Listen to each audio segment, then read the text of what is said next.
Hello बच्चों, आनंद competitive classes के math session में आपका स्वागत है।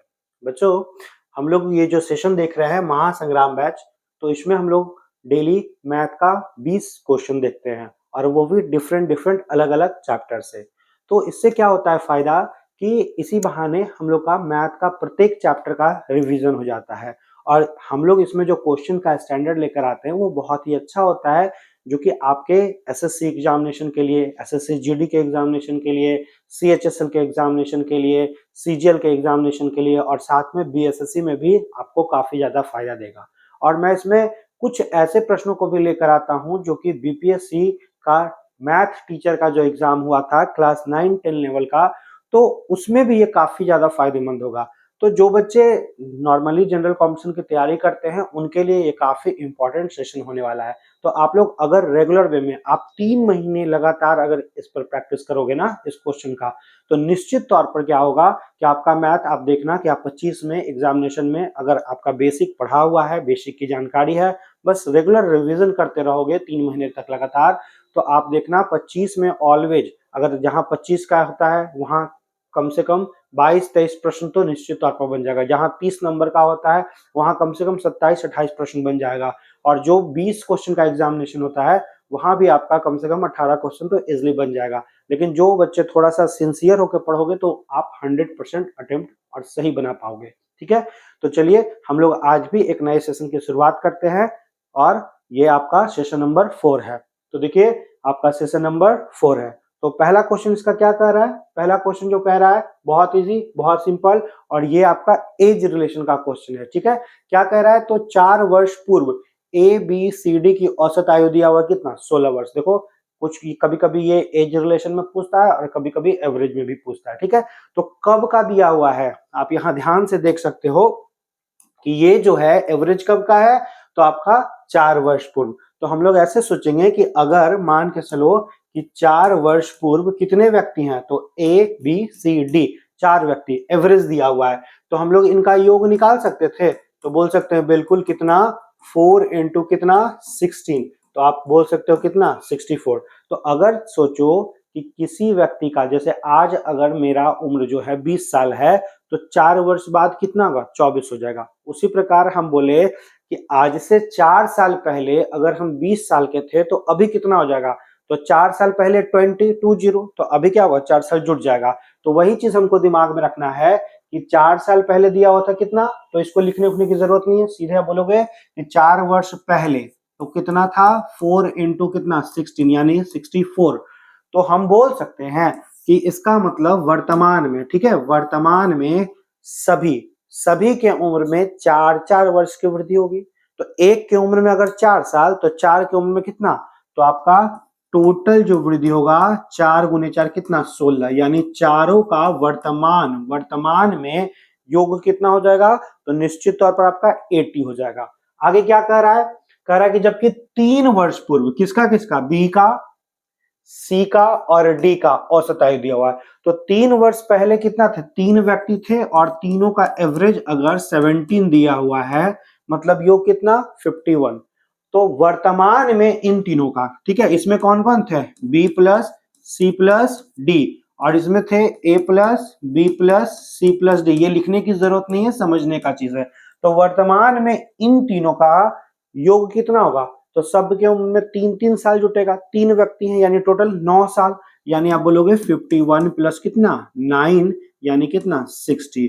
अब बताओ वर्तमान में चारों के योग में अगर तीनों का आप योग घटा दोगे तो ऑटोमेटिक एक का बच जाएगा, और वो बच्चे कौन थे, तो वो आपके कौन थे, ए थे। और हमसे प्रश्न उसी का पूछ रहा था कि ए की वर्तमान आयु, यानी हम लोग बोल सकते हैं ऑप्शन नंबर बी जो होगा वो राइट आंसर होगा। तो बहुत ही सिंपल, बहुत ही इजी प्रश्न था, आप इजीली इस प्रश्न को नोट डाउन कर सकते हो। तो चलिए बढ़ते हैं क्वेश्चन नंबर 2 की ओर। क्वेश्चन नंबर 2 देखो, इस तरह का ये जो सवाल है रूल ऑफ डिविजिबिलिटी से रिलेटेड है, जो कि परीक्षा में इस बार, जो पिछले बार 2022 में जो आपका सीजीएल का एग्जामिनेशन हुआ था पीटी और मेंस, उसमें ये बहुत ज्यादा इस तरह का प्रश्न पूछा था।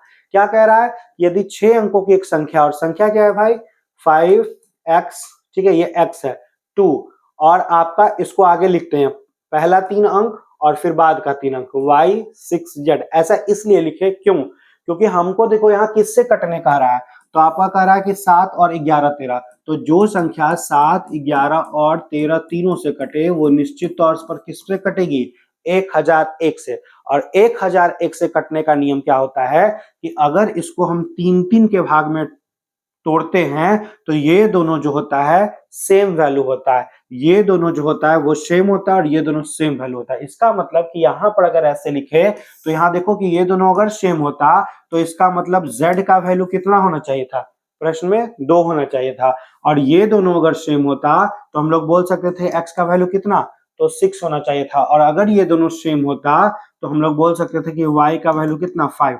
अब देखो तीनों का वैल्यू निकल गया, तो हमसे जो पूछा जाएगा, हमसे क्या पूछा जा रहा है, इसका मान कह रहा है, मतलब आपको निकालना है x माइनस वाई और प्लस कितना 2z का वैल्यू निकालना है, सॉरी 3z का वैल्यू निकालना है, किसका 3z का वैल्यू निकालना है। पुट कर दीजिए, तो x का वैल्यू कितना 6 माइनस y का वैल्यू कितना यहाँ दिया हुआ है 5, ठीक है, और प्लस कितना 3z यानी 3 इंटू 2 यानी डायरेक्ट आप सोचो 6 और 6 कितना, तो y का वैल्यू भी पुट कर देंगे, सारा वैल्यू पुट करके ही कर दो कि y का वैल्यू कितना है भाई, तो 5 है, और इसका वैल्यू कितना 6, तो 6 6 12, 12 में 5 चला जाएगा, यानी इस प्रश्न का राइट आंसर कितना होगा, तो ऑप्शन नंबर सी जो होगा इसका राइट आंसर होगा। तो बहुत ही इजी था और बहुत ही सिंपल सा ये प्रश्न था, आप इजिली इन प्रश्नों को बना सकते हैं, है ना।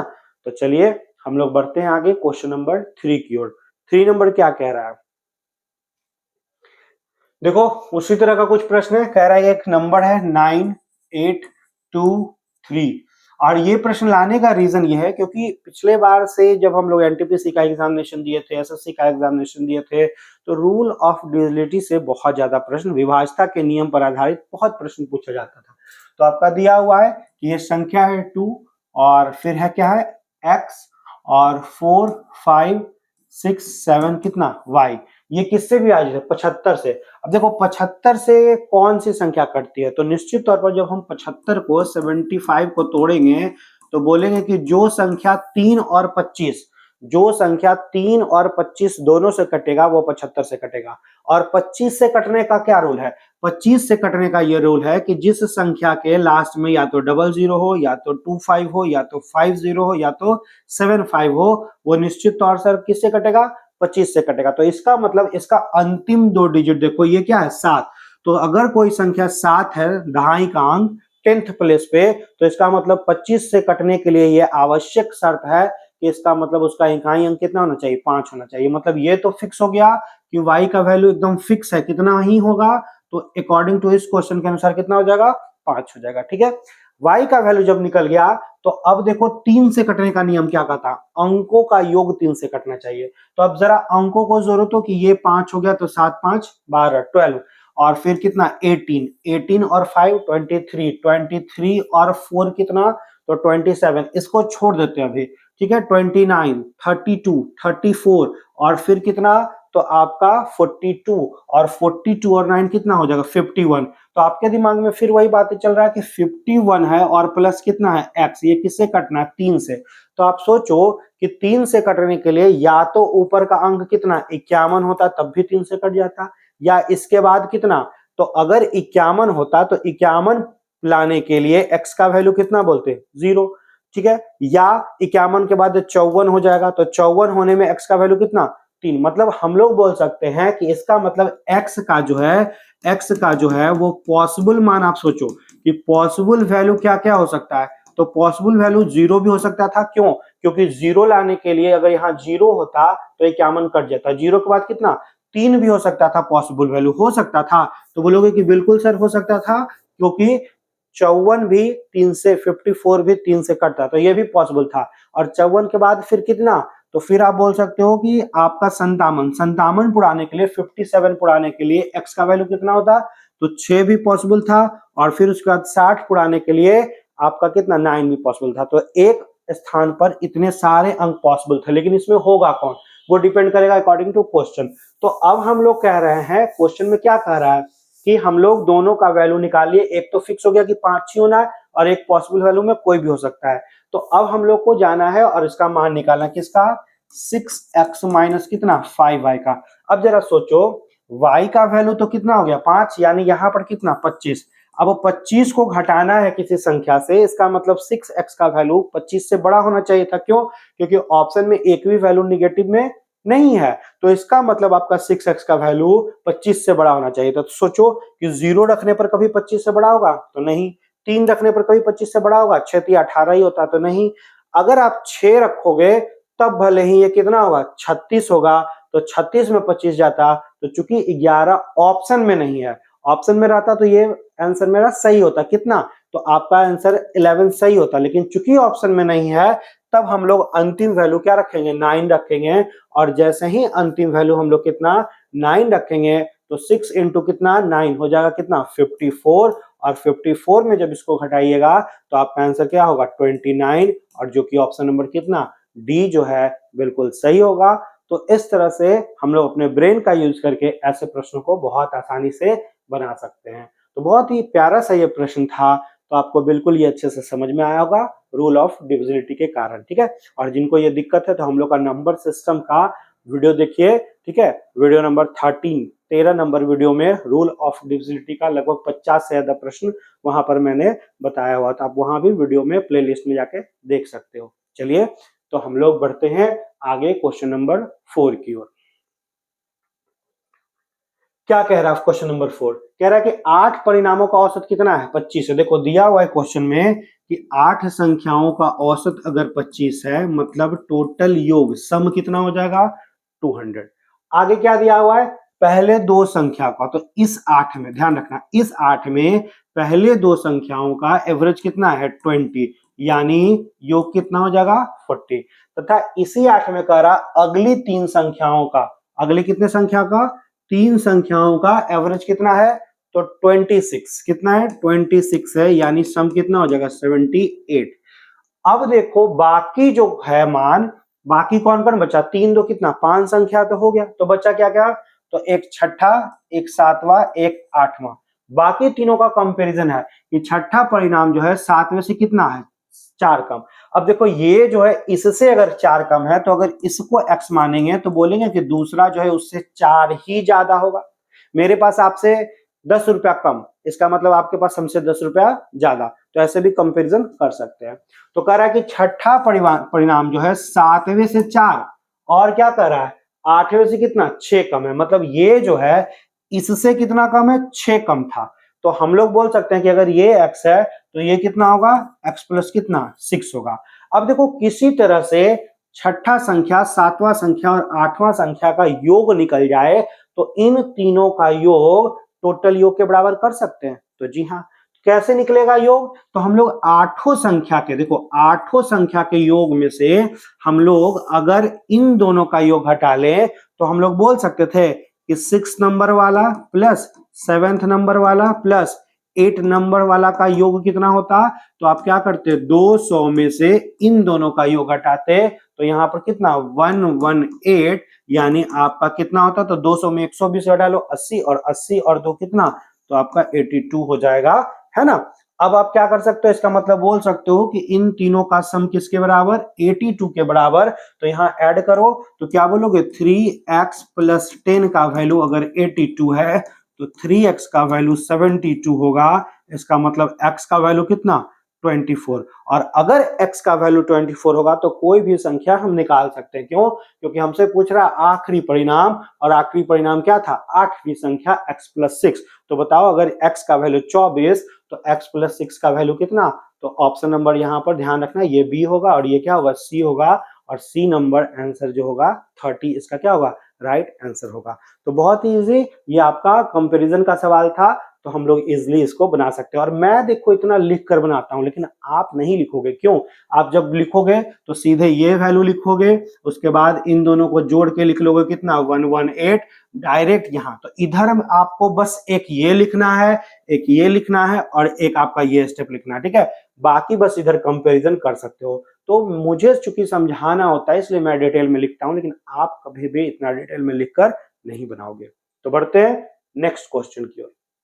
नेक्स्ट क्वेश्चन देखो, अलजेब्रा का क्वेश्चन है, बहुत प्यारा क्वेश्चन है। ऐसे क्वेश्चन को बच्चे बनाते हैं, एक फार्मूला, लंबा चौड़ा फार्मूला यूज करते हैं, a plus B plus C का होल स्क्वायर बराबर क्या, A square plus B square plus C square plus 2 into A B plus B C plus क्या सी ए। इस फार्मूला को यूज करके भी बनाते हैं, लेकिन नहीं, ऐसे प्रश्नों को एक और तरीका है, वो क्या है, value putting method. Value putting method क्या होता है कि जब वेरिएबल, देखो कितना वेरिएबल है, एक दो तीन वेरिएबल, जब वेरिएबल ज्यादा हो और इक्वेशन कितना है, दो ही इक्वेशन, तो वहां पे हम लोग वैल्यू पुटिंग मेथड को अप्लाई करते हैं। और इसमें क्या करते हैं, हम लोग किसी एक संख्या को, अगर मान लो इसमें हम लोग c बराबर क्या मान लें, 0 मान लें, ठीक है। ये कंसेप्ट है वैल्यू पुटिंग मेथड का। आप में से जिनको नहीं पता होगा तो हमारे प्लेलिस्ट में जाइएगा और वहां पर एक अलजेब्रा का एक प्लेलिस्ट होगा जिसमें वैल्यू पुटिंग मेथड का हम लोग बहुत सारे 40-50 प्रश्नों को हम लोगों ने बता रखा है। आप उस कंसेप्ट को सीख लेंगे तो आपको समझ में आ जाएगा। तो क्या है कि वैल्यू पुटिंग मेथड, तो c बराबर जब 0 रख लेंगे तो इसका मतलब हम बोल सकते हैं कि a प्लस बी का वैल्यू कितना हो जाएगा, 30 हो जाएगा। और c का वैल्यू जब 0 रखेंगे तो ये भी 0 में बदल जाएगा, ये भी 0 में बदल जाएगा, यानी बोलेंगे कि ab का वैल्यू कितना हो जाएगा, 200 हो जाएगा। और जब ये c का वैल्यू रखने पर ये आपका ab का वैल्यू 200 हो जाएगा, तो हमको मान इसका निकालना है, मतलब यहां भी तो c 0 था, मतलब रियलिटी में हमको किसका वैल्यू निकालना है, तो केवल ए स्क्वायर प्लस बी स्क्वायर। तो देखो अब इससे आप निकाल सकते हो, कैसे, हम लोग जानते हैं कि a प्लस बी का होल स्क्वायर बराबर क्या होता है, तो A square plus B square plus कितना 2ab, यही होता है ना। और a प्लस बी का वैल्यू दिया हुआ है क्वेश्चन में, कितना दिया हुआ है, तो 30, यानी कितना 900 हो जाएगा। और रियलिटी में इसका वैल्यू निकालना है तो इसको वैसे ही रहने देते हैं, कितना, तो आपका ए स्क्वायर प्लस बी स्क्वायर और प्लस 2ab यानी कितना 400, यानी हम लोग बोल सकते थे कि इसका वैल्यू कितना होगा, तो ये इधर जाकर घट जाएगा, यानी कितना 500 होगा। ऑप्शन नंबर कितना ए इसका राइट वैल्यू होगा। तो आप ऐसे भी निकाल सकते थे, बाकी ये फॉर्मूला यूज करके भी बना सकते थे। तो बहुत ही आसान है, बहुत ही इजी है। वैल्यू पुटिंग मेथड में अच्छे अच्छे प्रश्नों को सीधा कर दिया जाता है बिना पेन उठाए हुए। तो सो सिंपल सो आसान। आप लोग इतना नहीं, इतना से भी निकाल सकते थे। कैसे, आप सोचते कि ऐसा कौन सा दो मान रख दें, ठीक है। अब देखो जो बच्चे बोलोगे कि सर इतना लिखेंगे उससे अच्छा इसको नहीं यूज कर लेंगे, तो इतना लिखने की जरूरत नहीं है। ये उनको लिखने की जरूरत है जो स्टार्ट अभी पढ़ना शुरू किया, उनका ब्रेन उतना शार्प नहीं हुआ है।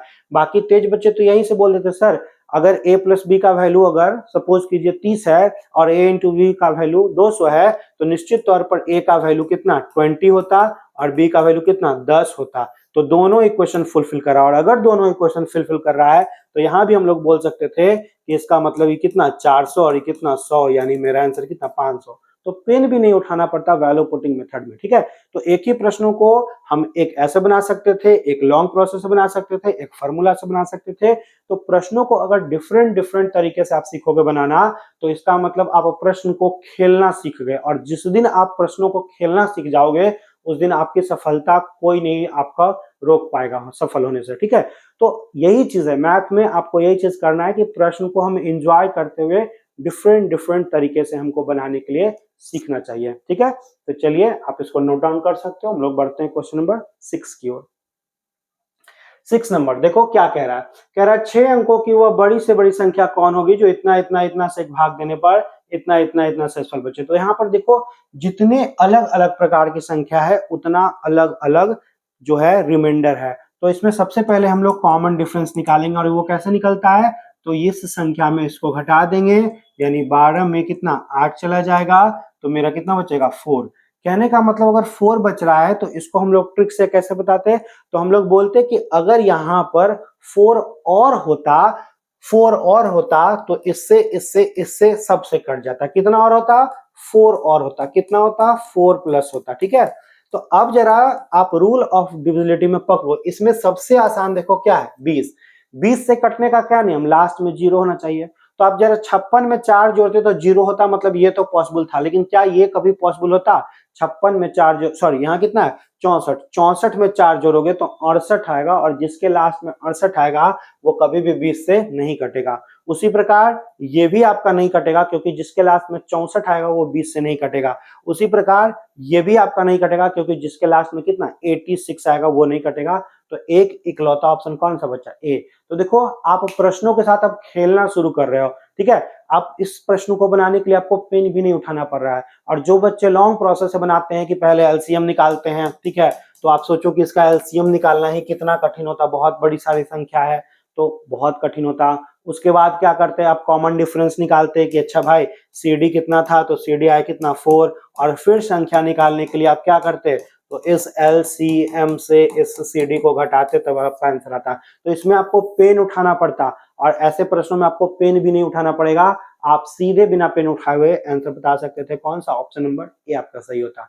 तो इसी तरह से अगर आपको लगता हो कि हाँ हम कुछ डिफरेंट सीख रहे हैं जो कि पहले नहीं सीखे थे, पहले बहुत लॉन्ग प्रोसेस से बनाते थे जिसमें वक्त लगता था, तो अगर आपको ये वीडियो अच्छा लगता हो तो देखिए आपकी भी जिम्मेवारी है कि हम आपके लिए अगर इतना मेहनत कर रहे हैं तो आप भी बदले में रिटर्न हमें एक टीचर को दो। क्या रिटर्न, हम आपसे कुछ तो विशेष मांग नहीं रहे हैं, आपके लिए फ्री वीडियो अवेलेबल करा रहे हैं, तो आपसे क्या रिटर्न मांग रहे हैं, बस आपका एक प्यार, आपका एक लाइक, ठीक है, आपका एक रेस्पेक्ट। आप अगर लाइक करते हो तो मतलब हम समझते हैं कि हाँ आपको अच्छा लगता है, आप अपने टीचर को रेस्पेक्ट करते हो। और अगर लाइक नहीं करते हो तो समझ में आता है कि चलो रेस्पेक्ट ही नहीं कर रहे हो, शायद आपको वीडियो नहीं अच्छा लग रहा है, आप टाइम पास समझ रहे हो। तो जो बच्चे टाइम पास समझते हो काइंडली वो जुड़े ही नहीं। लेकिन जो बच्चे को लगता है कि नहीं सर जो है हमारे लिए इतना मेहनत कर रहे हैं, हमारे लिए इतनी कोशिश कर रहे हैं, तो मेरा भी फर्ज बनता है कि सर के रेस्पेक्ट को और थोड़ा बढ़ाएं और सर को थोड़ा और प्यार दें, क्योंकि आपके प्यार के लिए हम लोग सब कुछ करते हैं, ठीक है। तो अगर आपको वीडियो अच्छा लगता हो तो उसको लाइक भी कीजिए, शेयर भी कीजिए, ताकि ज्यादा लोगों तक हम पहुंच पाएं। ऐसा इसलिए जरूरी है क्योंकि इससे आपका भी फायदा होने वाला है। क्यों, क्योंकि अगर हम ज्यादा बच्चों तक पहुंच पाएंगे तो हमारा भी मोटिवेशन लेवल हाई रहेगा। जैसे आप प्रिपरेशन करते हो 10 साल तक 5 साल तक लगातार जॉब नहीं होगा, तो हम ही लोग ना आपको मोटिवेट करते हैं, नहीं कोशिश करो इस बार हो जाएगा। फिर क्या होता है कि कोशिश करते करते आपका सिलेक्शन हो जाता है। तो वही चीज है कि अगर आप हमको नहीं सपोर्ट कीजिएगा तो हम भी फिर निराश हो जाएंगे, फिर वीडियो अगर नहीं आएगा तो उससे आपका भी नुकसान होगा। लेकिन अगर आप हमको सपोर्ट करते हो तो हम लोग भी क्या करेंगे, और ज्यादा, अभी एक वीडियो आ रहा है तो कल 2-2 3-3 4-4 वीडियो लाएंगे आपके लिए रात में। पता है कभी कभी तो हम लोग रात के 1 बजे तक शूट करते हैं वीडियो को, क्योंकि ऑप्शन ही नहीं है, दिन भर क्लास रहता है, फिर कभी कुछ पर्सनल काम आ जाता है तो रात के 12 बजे 1 बजे वीडियो को शूट करना पड़ता है। तो वो केवल आपके लिए करते हैं। और अगर आपका प्यार हमको मिलता रहेगा तो और वीडियो की संख्या बढ़ेगी, और अगर वीडियो की संख्या बढ़ेगी तो उससे क्या होगा कि हम लोग और भी बहुत सारा कुछ आपके लिए लेकर आ सकते हैं। अभी तो रिकॉर्डेड है ना, आप, मेरा प्रॉमिस है आपसे कि अगर आप सपोर्ट करोगे तो अगले साल मैं लाइव आने का कोशिश करूंगा। और आप देखना कि जब भी मैं लाइव आऊंगा तो आपके लिए रात शाम में 5 बजे, रात के 9 बजे, रात के 10 से 11 बजे तक आपके लिए अवेलेबल रहूंगा। तो बस आपका प्यार और सपोर्ट ही चाहिए, उसके अलावा कुछ नहीं चाहिए। तो बढ़ते हैं हम लोग नेक्स्ट क्वेश्चन नंबर 7 में। क्या कह रहा है क्वेश्चन नंबर 7, देखो बहुत ही अच्छा सा क्वेश्चन है आपका, समय और कार्य का कंपाउंड प्रोपोर्शन से रिलेटेड। क्या कह रहा है समय में, तो इस क्वेश्चन को ना मैं थोड़ा सा पहले क्या करता हूं, आप क्वेश्चन को स्क्रीनशॉट ले लो, पढ़ लो, और मैं इस क्वेश्चन को ना थोड़ा सा क्या करता हूं,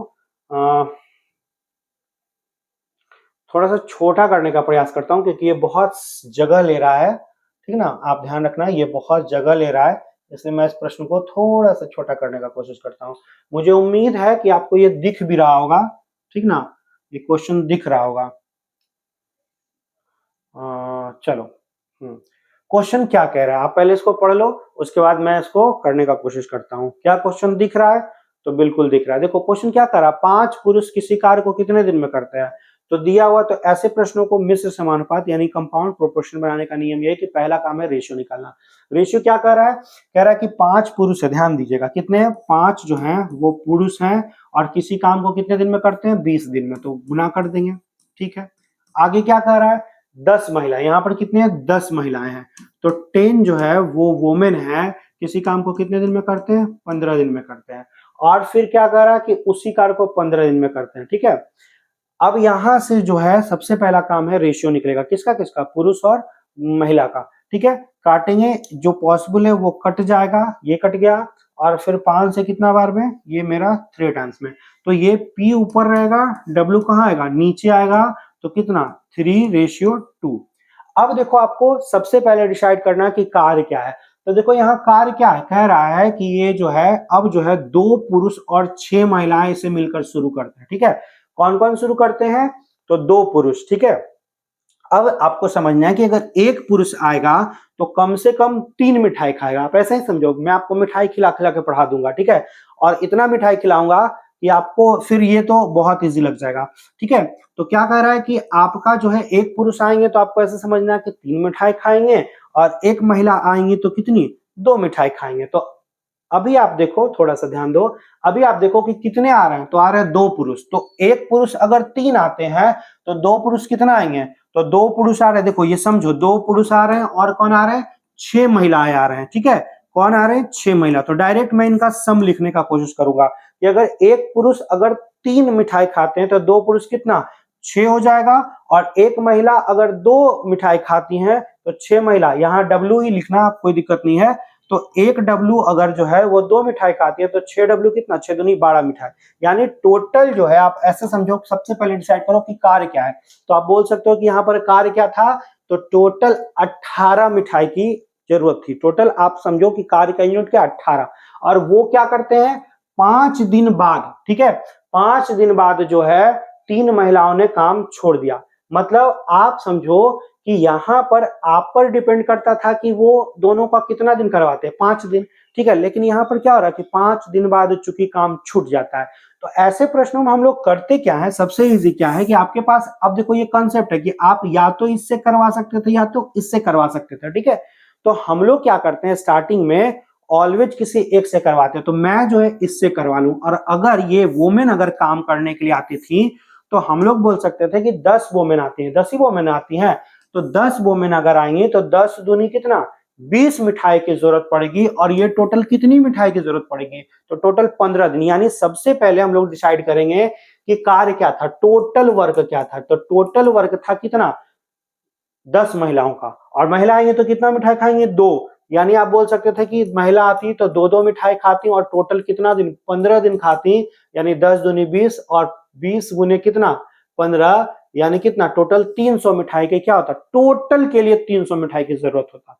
ठीक है, अब ये मिठाई कौन खाएगा, अब आप इससे भी खिलाते तो वही चीज होता। क्यों, आप देखो एक पुरुष जो है वो कितना, 3 मिठाई खाते, तो 5 पुरुष कितना, 15 मिठाई खाते, और ये कितने, 20 दिन। तो यहां से भी 300 यूनिट हुआ। यानी मेरा टोटल कार्य जो है वो तो निकल गया कितना, 300 यूनिट। अब इसमें हुआ क्या कि शुरू में 2 पुरुष और 6 महिलाएं, ठीक है, कितने कितने, 2 पुरुष और 6 वोमेन जो है वो कितने दिनों तक, तो 5 दिनों तक काम किए। मतलब इसका मतलब कि टोटल मिठाई में कुछ मिठाई का क्या हो गया, खर्चा हो गया।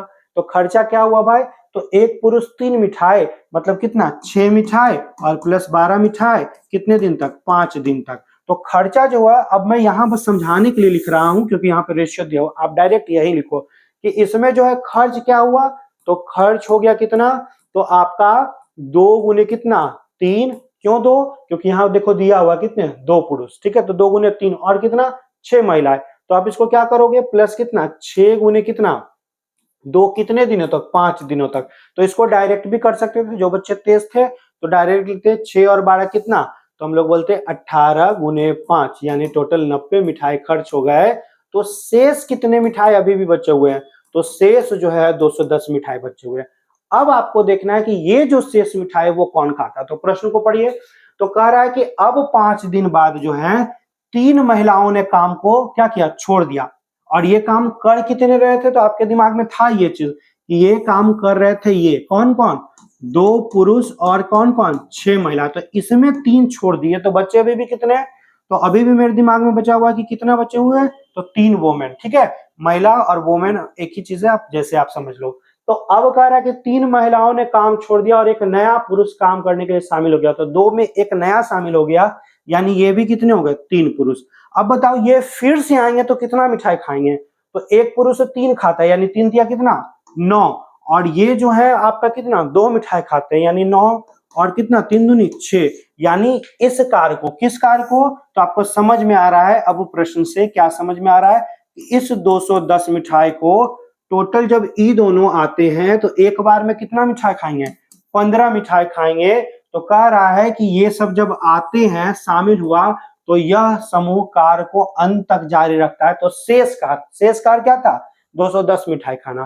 तो ये कितने दिन में होगा, तो अब जो है 210 मिठाई खाने के लिए ये दोनों भाई बहन आते हैं। तो मतलब कि जो भी पुरुष और महिला थे आते हैं, तो एक बार में कितना मिठाई खाते हैं, 15 मिठाई। तो एक बार में 15 मिठाई, तो टोटल 10 मिठाई कितने दिन में, तो हम लोग इसको कैलकुलेट कर लेंगे कितना बार में, आप कर लो। तो 5 से कितना 3 और 5 से कितना, तो आपका 42 है ना, और यहाँ फिर की कट जाएगा कितना 14 टाइम्स में, यानी x का वैल्यू कितना 14। मतलब बचा हुआ 210 मिठाई खाने के लिए कितने दिन लगेंगे, तो 14 दिन लगेंगे, 14 दिन लगेंगे। और आपका देखो ऑप्शन में यहाँ दिया हुआ है, आपका ऑप्शन नंबर ए क्या है 14। तो आपको ऐसे ही समझना है, मिठाई खाना और मिठाई खाते हुए चैप्टर को बना लेना है, तो इससे आसान तो कुछ भी नहीं है। तो चलो आप इसको नोट डाउन कर सकते हो, ठीक है। और यहाँ पर ये सारी चीजें, ये सारी बातें बस समझने के लिए थी, आपको बनाने वक्त ये इसका डायरेक्ट सम ही लिखना है। पहला काम होता है रेशियो निकालना, दूसरा काम होता है आपका कार्य डिसाइड करना, और तीसरा काम होता है कि जो कार्य जिससे करवाना हो उससे हम लोग करवा लेते हैं। तो बहुत इजी, बहुत सिंपल। बढ़ते हैं क्वेश्चन नंबर 8 की ओर। 8 नंबर देखो क्या कह रहा है, आपका क्वेश्चन दिया हुआ है ट्रिग्नोमेट्री का। आप लोग क्वेश्चन देखकर ही बोलोगे बाप रे कितना खतरनाक है, नहीं बिल्कुल खतरनाक नहीं है। यहाँ भी हम लोग वैल्यू पुटिंग मेथड लगाएंगे। देखो दिया हुआ है कि वैल्यू पुटिंग मेथड हम लोग तब लगाते हैं जब वेरिएबल ज्यादा हो और इक्वेशन क्या हो, कम हो, ठीक है। तो यहाँ भी साइन है, कॉस है, फिर सेक है, टेन है, कॉट है, बहुत सारा वेरिएबल है। तो ऐसे कंडीशन में हम लोग साइन के साथ कॉसेक है तो अपने मन से थीटा का वैल्यू कितना 45 डिग्री रख लेंगे। अब जैसे ही रखोगे तो बताओ साइन 45 का वैल्यू क्या होता है, तो होता है 1/√2, और इसका क्या होगा √2। तो यहाँ इसका क्या है टोटल का होल स्क्वायर है, कर देंगे। अब यहाँ पर cos 45 का वैल्यू फिर वही चीज होगा कितना 1/√2, और इसका वैल्यू कितना √2, टोटल का कितना होल स्क्वायर, किसके बराबर k। और अब अगर यहाँ पर थीटा नहीं था, यहाँ पर मतलब कि थीटा की जगह पर अल्फा दिया हुआ है, तो अल्फा ही हम लोग दिमाग में रखेंगे। तो अब अल्फा का वैल्यू अगर 45 है तो 1 का tan 45 का वैल्यू कितना 1, और 1 का स्क्वायर कितना होगा 1। उसी प्रकार इसका वैल्यू क्या हो जाएगा 1 हो जाएगा। अब आप इसको हल कर सकते हो, बहुत इजीली कर लो। हल करोगे तो यहाँ नीचे में क्या होगा √2, ठीक है, और √2 को √2 से गुना करोगे 2 और 1 था, तो टोटल कितना 3, इसका क्या होगा होल स्क्वायर। प्लस यहाँ भी वही चीज होगा 3/√2 का कितना होल स्क्वायर, किसके बराबर k प्लस कितना 2 के बराबर, ठीक है। अब आप हल कर लो तो यहाँ कितना होगा 9/2 प्लस 9/2 किसके बराबर k प्लस किसके 2 के बराबर। इसको आप क्या बोल सकते हो 18/2, यानी कितना हो जाएगा तो आपका 9 किसके बराबर k प्लस 2 के बराबर। इसका मतलब k का वैल्यू कितना 7, जो कि आपका ऑप्शन नंबर क्या है बीज होगा, राइट आंसर होगा। तो देखो कितना आसान था वैल्यू पुटिंग मेथड से, अगर आपको नहीं आता तो बहुत मुश्किल होने वाला था। तो चलो अगर आपको ये सब वीडियो अच्छा लगता हो तो काइंडली आप इसको लाइक भी करें, वीडियो को सब्सक्राइब भी करें हमारे चैनल को, और अपने दोस्तों से भी करवाएं, और ज्यादा से ज्यादा लोगों तक इस वीडियो को शेयर करके पहुंचाए भी। तो जल्दी से आप इसको नोट डाउन कर लीजिए, बहुत आसान है। बढ़ते हैं हम लोग क्वेश्चन नंबर 9 की ओर। देखिए 9 नंबर क्या कह रहा है, कह रहा है कि 80,000 रुपए का 40% की दर से, ये देखो 40% क्या है साल भर में, और कैलकुलेशन किस अंदर हो रहा है, तो आप बोल सकते हो कि 12 महीने में अगर 40% है तो आप बोल सकते हो कि एक महीने में कितना, तो एक मंथ में हम लोग 40/12, और कैलकुलेशन किस अनुसार हो रहा है 3 मंथ पे, तो यहीं पर कैलकुलेट कर लो कि 3 मंथ का कितना हो जाएगा, तो 40/12 गुने 3, यानी आप इसको कैलकुलेट करोगे तो इससे कितना 4 बार में, यानी 3 मंथ का रेट कितना हो जाएगा 10%। इसी रेट को यूज करना है, ठीक है। अब देखो कैसे यूज करोगे, अब आप जानते हो कि अगर 10% है इसका मतलब क्या फ्रैक्शन वैल्यू 1/10, मतलब 10 रुपया में 1 रुपया ब्याज मिलेगा। तो आप सोचो कि 3 महीने पर होता है और हमको टोटल कितना 1 वर्ष का क्या निकालना है ब्याज, तो 3 महीने पर अगर होगा तो इसका मतलब कितना कितना टाइम्स आप इसको मतलब आपको इंटरेस्ट मिलेगा, तो 3 महीने पर मिलेगा मतलब कितना टाइम्स मिलेगा, तो 4 टाइम्स मिलेगा। यानी पहला बार 10 रुपया से किसमें 11 में बदल जाएगा, 10 रुपया फिर 11 में बदल जाएगा, फिर 10 11 में बदल जाएगा, और फिर 10 किसमें 11 में बदल जाएगा। यही चीज ना होगा कि ऑलवेज हर बार जो है 1-1 रुपया ब्याज मिल जाएगा, 10 रुपया की जगह 11 रुपया। आप गुना कर लो कितना हो जाएगा, ये आपका हो जाएगा, और ये कितना होगा 14641।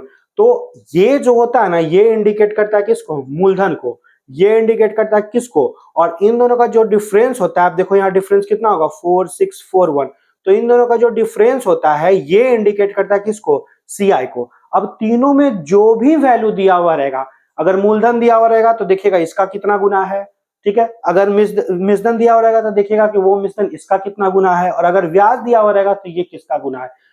कोई भी कहीं से भी अगर आपको निकल जाए, पता चल जाए कि ये कितना गुना है, तो बाकी प्रत्येक चीज उतना ही गुना होगा। जैसे कि आपका ये निकला और आप देखो कि ये वाला मूलधन कितना गुना है, 8 गुना है। इसका मतलब क्वेश्चन में अगर हमको ब्याज निकालना है तो निश्चित तौर पर हम बोल सकते हैं, क्या बोल सकते हैं कि जो CI जो होगा वो इसका 8 गुना होगा, और आप गुना करोगे तो 8 गुने 1 कितना, 8। और ऑप्शन से ही पकड़ा रहा है, एक इकलौता ऐसा ऑप्शन है जिसके लास्ट में क्या है, 8 है। बाकी बहुत सारे बच्चे क्या करते हो कि पूरा गुना करते हो तब ऑप्शन को देखते हो, नहीं।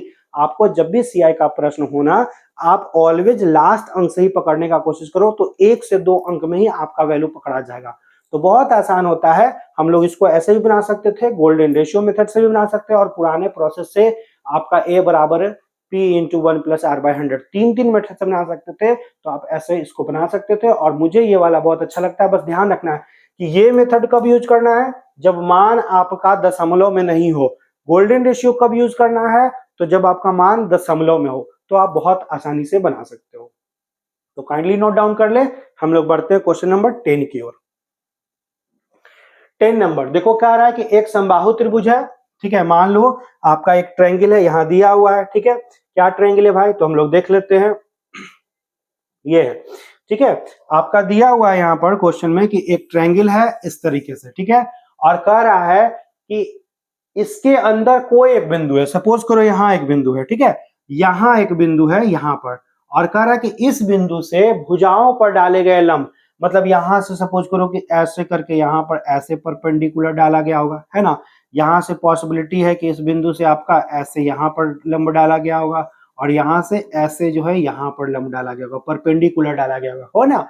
ये सेंटर नहीं है, कहीं पर एक बिंदु, यहाँ कह रहा है कि इसके अंदर कोई एक बिंदु लिया गया, कहीं पर सेंटर नहीं है, और इससे जो है लंब डाला गया। तो एक का मान दिया हुआ कितना, 2√3, दूसरे का 3, तो मतलब इसका वैल्यू दिया हुआ है, इसका वैल्यू दिया हुआ है, इसका वैल्यू दिया और इसका वैल्यू दिया हुआ है, ये और क्या, ये दिया हुआ है। तो पूछ रहा है त्रिभुज का परिमाप। तो देखो जब भी ऐसा क्वेश्चन हो, ये आपका इक्विलैटरल ट्रायंगल हो, जहां मान लो आप बोल सकते हो, क्या बोल सकते हो कि AB बराबर BC बराबर, अगर ये दिया हुआ हो तो सब भुजा कितना A होगा, है ना, A के बराबर ही। और जब भी ऐसा हो तो इसमें क्या होता है, फॉर्मूला क्या होता है कि जब लंब P1, ये मान लो सपोज करो इसको हम लोग P1 बोल ले, इसको P2 बोल ले, और इसको क्या बोल ले, P3 बोल ले। तो ऐसे कंडीशन में A का वैल्यू जो होता है, फॉर्मूला होता है 2/√3 into P1 plus P2 plus P3, और यहाँ P1 P2 P3 क्या है, तो उस बिंदु से भुजाओं पर डाला गया लंब, पहला लंब को P1 मान लिए, दूसरा को P2 मान लिए, तीसरा को P2, है ना, P3, मतलब परपेंडिकुलर नंबर 1, परपेंडिकुलर नंबर 2 और परपेंडिकुलर नंबर 3। अब आप यहां से पुट करके भुजा निकाल सकते हो, कैसे, 2/√3 आप जोड़ लो, 2 2 3 5 और 5 3 कितना, तो आपका हो जाएगा 8√3। अब आप क्या बोलोगे कि √3 कट गया, यानी A का वैल्यू कितना, A का वैल्यू अगर 16 आ गया, तो आपका कह रहा है कि समबाहु त्रिभुज का, मतलब इक्विलैटरल ट्रायंगल का आपको पेरीमीटर यानी परिमाप निकालना है, ठीक है। ठीक है, तो आपका क्या होगा, तो आपका 3A होगा, यानी कितना, ऑप्शन नंबर डी 48 इस प्रश्न का राइट आंसर होगा। तो बहुत ही सिंपल और बहुत ही अच्छा सा प्यारा सा ये प्रश्न था। तो हम लोग इजिली ऐसे प्रश्नों को रोज देख सकते हैं। कब, जब आप इस वीडियो को लाइक और चैनल को सब्सक्राइब और शेयर करते रहिएगा, तो हम आपके लिए रोज नया नया वीडियो लेकर आते रहेंगे। बढ़ते हैं आगे। नेक्स्ट क्वेश्चन देखो, कंपैरिजन है। अब ये सब तो बच्चा वाला प्रश्न है, दिया हुआ है A B C। क्या कह रहा है कि A की आय B से 25% अधिक है। ये कितना अधिक है भाई, तो +25। और फिर क्या कह रहा है, तथा C की आय से 40% कम है। कौन, तो वही A है ना। आप लोग पढ़ो कि जब कंपैरिजन करने वक्त यहाँ देखो एक ही नाम है, मतलब किसके बारे में कहा जा रहा है, तो जिसके बारे में पहले कहा जा रहा था अब भी, ठीक है। जब भी कंपैरिजन करने वक्त दो नाम हो तो उसमें पहले जिसका नाम हो उसके बारे में कहा जाता है, लेकिन जब भी कंपैरिजन करने वक्त एक नाम हो, मतलब पहले जिसके बारे में कहा जा रहा है अब भी उसी के बारे में कहा जा रहा है। मतलब ये अगर 40 है तो ये कितना 40% कम, यानी कितना 60, और अब देखो ये अगर 60 है तो बी का वैल्यू कैसे निकल सकता था? बी का वैल्यू आप सोच सकते थे कि ये अगर 25% अधिक है मतलब बी जो है इससे 20% कम है, और 20% कम का वैल्यू क्या होता है? तो 1/5 होता है, और इसका 1/5 कितना?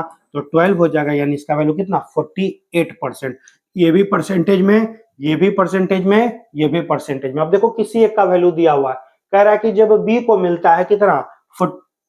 24,000, तो प्रश्न से परसेंटेज में बी को कितना मिलता है? 48%, और इसका वैल्यू कितना? 24,000।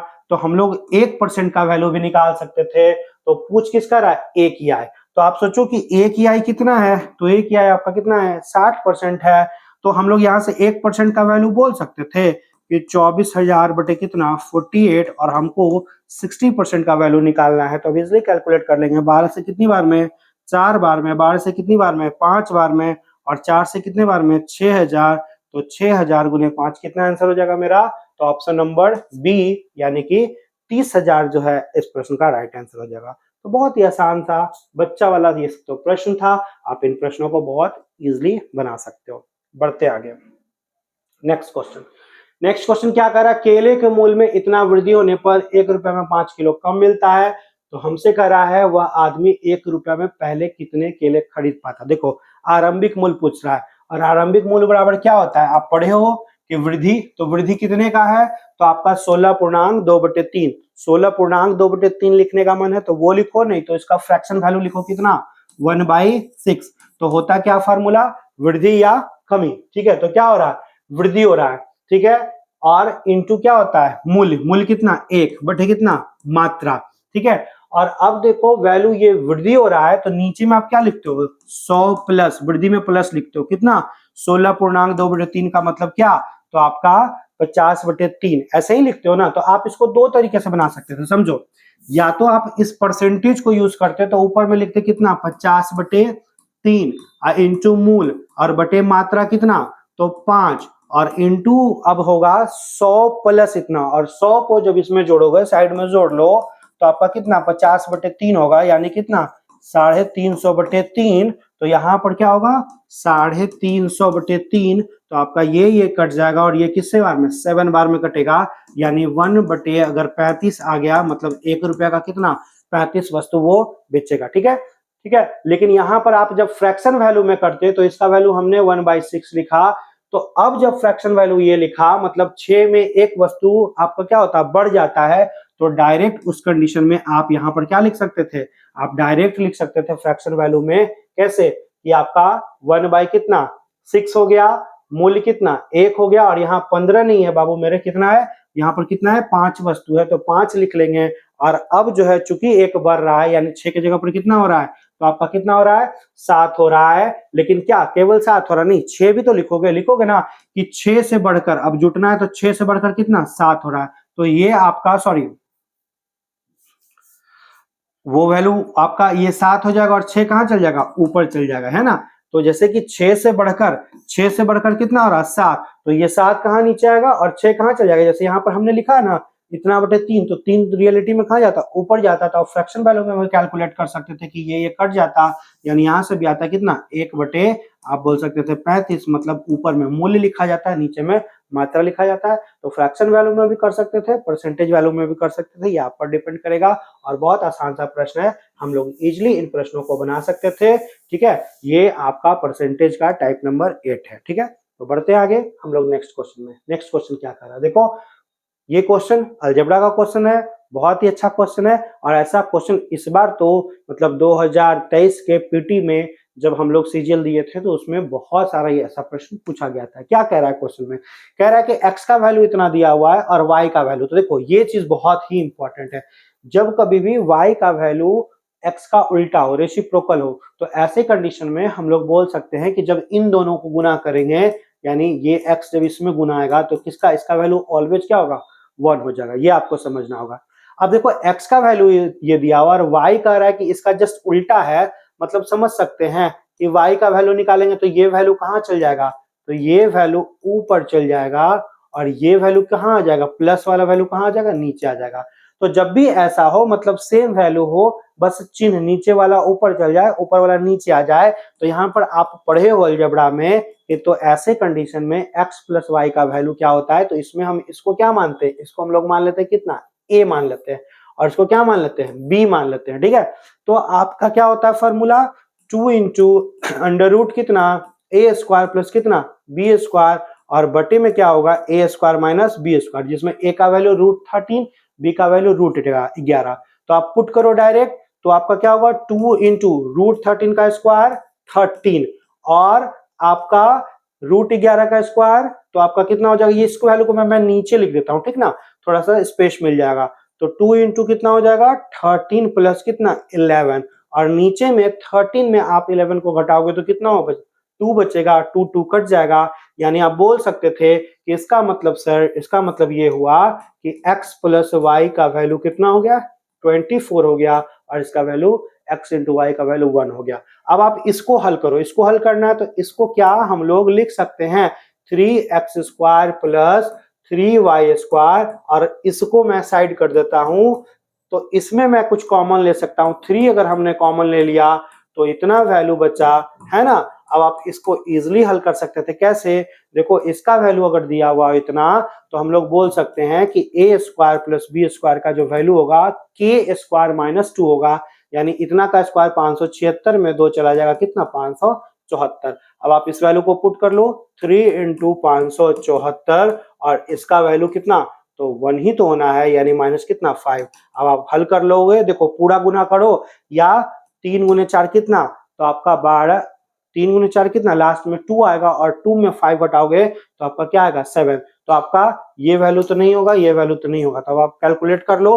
आप इसको जैसे ही कैलकुलेट करोगे तो यहाँ पर हो जाएगा 1722 माइनस 5, यानी 1717 जो होगा इसका right answer, option number A जो होगा इसका सही आंसर होगा। तो बहुत इजी है, बहुत सिंपल है, और देखो मैंने समझाने के लिए सब लिखा है, जो तेज बच्चे होते हैं डायरेक्ट इस वैल्यू देखकर ही एक बार में इसका वैल्यू निकाल लेते हैं।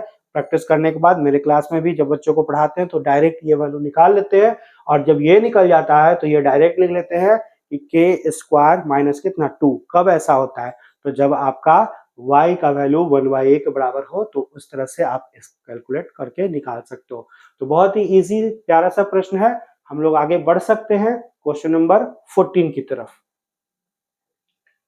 क्वेश्चन नंबर 14 क्या कह रहा है कि एक वर्ग है, देखो बहुत अच्छा क्वेश्चन है, ध्यान रखो क्या कह रहा है क्वेश्चन।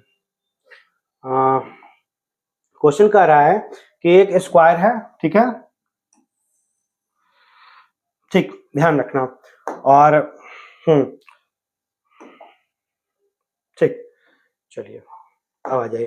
कह रहा है कि एक वर्ग की भुजा, मतलब ये देखो इसका क्या है, ये वाला इसका क्या है भाई, तो ये वाला इसका भुजा है, ठीक है, और कह रहा है कि इसके विकर्ण, ठीक है, इसके विकर्ण क्या होंगे, तो विकर्ण इसके ये वाले होंगे, ठीक है।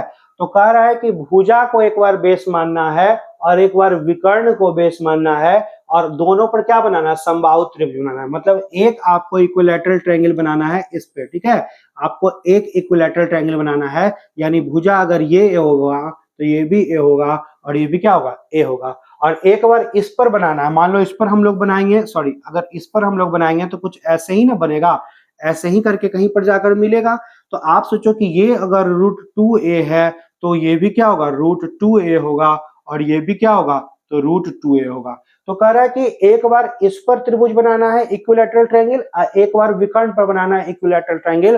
तो कह रहा है क्वेश्चन में कि दोनों के एरिया का रेशियो निकालना है। तो बताओ जिसका भुजा ए हो तो उसके समबाहु त्रिभुज का क्षेत्रफल क्या होगा, √3/4 इंटू कितना a स्क्वायर, और एक ऐसा समबाहु त्रिभुज है जिसका भुजा क्या है √2a, तो इसका जो है इसका वाला रेड वाला का एरिया क्या होगा, तो √3 कितना 4 इंटू 2 √2 इंटू ए का कितना होल स्क्वायर, तो ये और ये क्या होगा कैंसिल हो जाएगा। तो यहां आप जानते हैं कि इधर बचा ए स्क्वायर और इधर क्या बचा भाई, तो आप बोल सकते हो नॉर्मली इधर क्या, तो 2a स्क्वायर, और नीचे में क्या था 4 था, ये 4 कहां आ जाएगा इधर आ जाएगा। तो आप नॉर्मली जो है कैलकुलेट कर सकते थे, है ना। तो आप बोल दो क्या होगा रेशियो, कहीं मैंने गलती कर दिया। पहले किसका था, तो पहले तो भुजा वाला था यानी √3/4 इंटू ए स्क्वायर, दूसरा विकर्ण वाला था, ठीक है। तो दोनों त्रिभुज के क्षेत्रफल का अनुपात, तो इसका तो ये हो गया और इसका √3/4 इंटू इतना हो गया। बिल्कुल सही हमने किया है और आपने जैसे ही सही किया है तो यहाँ पर क्या हो जाएगा, √3 कट जाएगा, तो यहाँ तो a स्क्वायर बचा, यहाँ इतना बचा, तो बिल्कुल अब ये भी कट जाएगा, तो आपका आंसर क्या होगा, यहाँ पर आपका 4 और इधर 2, यानी क्या 2:1। ऑप्शन नहीं मैच करा, कहीं हमने गलत कर दिया क्या, आप इसको देखो तो आप इसलिए देख भी सकते हो, आपको समझ भी बातें आ सकती हैं कहाँ मिस्टेक है। हाँ, बहुत इजी है, देखो मैंने गलती क्या कर दिया, ये तो 4 तो कट ही रहा है ना, ये 4 क्या हो रहा है, ये √3/4 और ये √3/4 कट रहा था, तो इसका मतलब यहाँ पे क्या बचा, यहाँ पे बचा आपका केवल a स्क्वायर और उधर क्या बचा, तो 2a स्क्वायर, तो आपका अब ये दोनों कट जाएगा, यानी 1 कितना 2। तो थोड़ा सा ध्यान आप दे सकते थे, आप इजिली बना सकते थे, यानी ऑप्शन नंबर कितना डी जो होगा इस प्रश्न का राइट आंसर होगा। तो बहुत अच्छा क्वेश्चन था और आसान भी था। तो बढ़ते हैं क्वेश्चन नंबर 15 की ओर। क्वेश्चन नंबर 15 क्या कह रहा है, देखिए कह रहा है 5 किलोमीटर पर घंटा की चाल से एक व्यक्ति अपने कार्यालय से जाता है, 6 मिनट देरी होता है, और दूसरा वो 6 की चाल से जाता है तो 2 मिनट पहले। और ये बहुत ही इंपॉर्टेंट और साथ ही बहुत ही इजी भी है। ऐसे प्रश्नों में हम लोग दूरी को क्या मान लेते हैं, तो हम लोग दूरी को मान लेते हैं कि माना कि घर से जहां आपको जाना हो उसके बीच की दूरी कितना, तो आपका x किलोमीटर। तो कैसे बनेगा, x/5 माइनस x बटे कितना 6 किसके बराबर। अब देखो एक बार देरी से पहुंच रहा है, इस चीज पर ध्यान दो, और एक बार क्या हो रहा है, पहले पहुंच रहा है। तो जब एक बार देरी हो और एक बार, ध्यान दो मेन यही ध्यान देना है कि जब पहली बार क्या हो देरी हो और दूसरी बार क्या हो पहले हो, तो ऐसे कंडीशन में दोनों का क्या होता है, जुड़ जाता है, ठीक है, दोनों वैल्यू जुड़ जाता है। लेकिन जब दोनों बार देरी हो तो घट जाता है, जब दोनों बार पहले पहुंचे तब भी घट जाता है। तो यहाँ पर ये दो, एक बार देरी और एक बार ये था, यानी जुड़ जाएगा, तो 6 2 कितना 8। और चूंकि ये दूरी हमने किलोमीटर में माना था और ये किलोमीटर पर घंटा है, तो इसको भी हम लोग क्या करेंगे, इसको भी मिनट को हम लोग घंटा में बदल लेंगे, यानी भागा कितना 60, तो यहाँ कितना होगा 30, और यहाँ 6x में 5x घट जाएगा, यानी कितना x बचेगा किसके बराबर 8/60 के बराबर। तो ये कट जाएगा 2 टाइम्स में और 2 से कितना 4 बार में, यानी x का वैल्यू कितना, तो x का वैल्यू 4 किलोमीटर। और यही आपसे पूछ रहा है कि उसके कार्यालय की दूरी कितनी थी, 4 किलोमीटर, जो कि ऑप्शन नंबर क्या है, बी है। तो बहुत इजी और काफी ज्यादा इंपॉर्टेंट, परीक्षा में ये वाला टाइप तो भर भर कर पूछता है।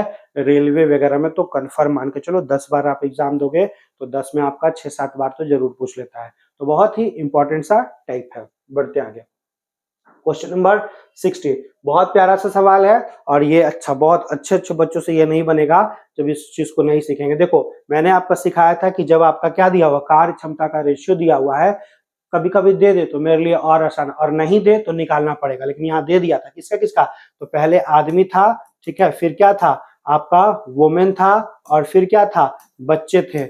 मतलब क्या कि अगर आदमी आते हैं तो उनको खाने के लिए, पेट भरने के लिए 5 रसगुल्ला चाहिए, और ये अगर महिला आएंगे तो पहली कक्षा लेंगे कि हमको 4 रसगुल्ला तो चाहिए एक महिला को, और अगर बच्चे आएंगे तो कितना 2। सबसे पहला काम क्या होता है, कार्य डिसाइड करना। कार्य क्या था कि शुरू में देखो 2 आदमी आते हैं, तो 2 आदमी आते हैं यानी कितना, साइड में इन चीजों को करो, कितना 10 रसगुल्ला खाएंगे, क्यों 2 गुने 5। 3 महिला आएंगे तो 3 चौक कितना 12 रसगुल्ला का जरूरत होगा, और 4 बच्चे आएंगे तो 4 दूनी कितना 8, यानी टोटल को जोड़ लो तो 12 8 20 कितना। तो कार्य क्या है, शुरू में 30 गो रसगुल्ला लाना है, ठीक है, कितना दिन तक, तो कह रहा कि 10 हेक्टेयर। जो कार्य का यूनिट होता है वो नीचे आता है, एमडीएच फॉर्मूला पढ़े हो ना, एमडीएच चाट मसाला, मतलब एम ऊपर होता है और वर्क का यूनिट कहाँ आता है, नीचे आता है, तो वो वर्क का यूनिट यहाँ आएगा, ठीक है। कितने दिन में करते हैं, तो आपका कह रहा है कि खेत की निराई कितने दिन में करते हैं, 10 दिन में करते हैं। अब कह रहा है यदि एक आदमी, एक महिला, एक बच्चे की कार्य क्षमता दिया हुआ था, जो कि मैंने पहले ही लिख लिया है, तो ये काम किसको करना है, 6 आदमी को। अब 6 आदमी आएगा तो 6 बच्चे कितना रसगुल्ला खाएगा, 30 रसगुल्ला। 4 महिला आएंगी तो 4 गुने 4 कितना 16 रसगुल्ला खाएंगे, और 7 बच्चे आएंगे तो 7 दूनी कितना 14, यानी आपके ये लोग अब कार्य करने के लिए आएंगे तो कितना रसगुल्ले की जरूरत पड़ेगी, 30 और 30 कितना 60 रसगुल्ले की जरूरत पड़ेगी। कितना हेक्टेयर खेत को, तो कार्य का यूनिट नीचे आता है, इतना क्षेत्रफल को कितने समय लेंगे, समय को कितने का मतलब क्या होता है, कितने का मतलब x होता है। अब आप इजिली कैलकुलेट कर सकते थे, और 30 से कितना 2 बार में और 2 से कितना 8 बार में, यानी x का वैल्यू कितना 8। तो बहुत ही इजी क्वेश्चन था, लेकिन क्वेश्चन देखकर बच्चे डर जाते हैं कि कैसे करेंगे। तो जब भी क्षमता दिया हुआ हो सबसे पहला काम करो कि उसके जो है कितने कितने मिठाई खाई हैं, तो यहाँ से क्षमता निकल गया, मतलब पता चल गया। उसके बाद अगर पहले कौन आ रहा है खाने के लिए, तो टोटल कितना रसगुल्ला का जरूरत है वो निकालेंगे। फिर बाद में उसको कौन खाएगा, तो जिससे खिलाने के लिए कहेगा उसको खिला देंगे, तो हम लोग का वैल्यू निकल जाता है। तो हम लोग आगे बढ़ते हैं क्वेश्चन नंबर 17 की ओर। 17 नंबर क्या कह रहा है, 30 लीटर के घोल में नमक, देखो नमक कितना है भाई, तो नमक आपका है 30 का 20%, मतलब कितना 6। ऐसे प्रश्नों को बनाने के लिए हम लोग क्या करते हैं, तो जो दिया हुआ रहता है उसको ऊपर लिखते हैं। अब देखो 30 में 6 तो नमक हो गया, मतलब बचा कितना 24। आपके दिमाग में चल रहा है कि ये मेरा क्या है, नमक, और ये मेरा कोई भी दूसरा चीज है, ठीक है। अब किसको मिलाना है, तो क्वेश्चन में कह रहा है कितना और नमक मिलाएं। आप खुद सोचो, नमक कहाँ लिखा है, ऊपर, कितना का मतलब क्या होता है, एक्स लिख दिए। अब देखो किसका परसेंटेज दिया हुआ, ताकि क्या रहे, नमक 25। तो सोचो टोटल कोई भी मिश्रण 100 ही % होता है, जिसमें कह दिया, कंफर्म कर दिया कि नमक कितना 25। हम लोग नमक ऊपर लिखे हैं, इसलिए उसके सामने उसका परसेंटेज लिखेंगे। बचा हुआ चीज कितना रह जाएगा, 75। अब इसी को कैलकुलेट करना है, तो आप जानते हो ये कितना टाइम में, 3 टाइम्स में कटेगा, और 3 से ये कितना बार में, 8 बार में। यानी अब आप इजिली बोल सकते थे कि 6 + x का वैल्यू कितना 8, यानी x का वैल्यू कितना 2। तो मेरा आंसर क्या होगा, ऑप्शन नंबर सी जो होगा इस प्रश्न का राइट आंसर होगा। तो बहुत ही इजी सा ये टाइप है, हम लोग ऐसे प्रश्नों को मिश्रण में पढ़ते हैं। तो बढ़ते आगे क्वेश्चन नंबर 18 की ओर। क्या कह रहा है, 53 रुपए को बांटना किस में, तो ए में, बी में, सी में। कैसे, ए को बी से 7 रुपया अधिक, मतलब इसको कितना +7, और फिर क्या करा, बी को सी से 8 रुपया अधिक, इसको प्लस कितना 8। तो अगर इसको x मिलेगा तो इसको x + 8 मिलेगा, और इसको इससे 7 रुपया ज्यादा, यानी कितना x + 8 + 7 कितना 15, ठीक है। और तीनों मिलाकर कितना रुपया को बांटना है, 53 रुपए को, यानी इतना प्लस किसके बराबर, 53 के बराबर। तो 3x + कितना 15 और 8 कितना 23, इसका वैल्यू 53 के बराबर। तो 3x का वैल्यू कितना 30।